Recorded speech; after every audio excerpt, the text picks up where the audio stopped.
Quay chưa? Quay. Lại nha. 2, 3.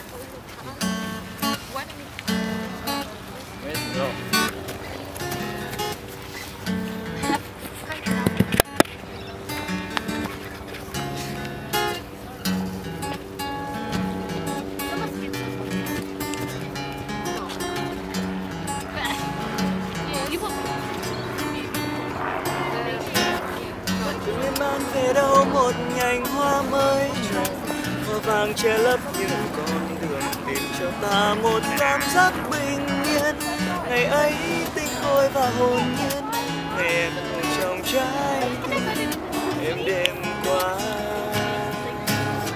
Em yêu anh là yêu bồng bềnh niềm kiêu hãnh, thiên đường xanh mướt gió tròn lạnh cuốn vào đời anh lên bất tận. Vô tình chúng ta thuộc về nhau. Ngàn kiếp. Đang quay tụi làm gì trời? Trời đất ơi. Chị ơi. Chuyện gì nè? Hỏi dông lắm bộ. Trời ơi trời. Ông đứng còn múa ba lê.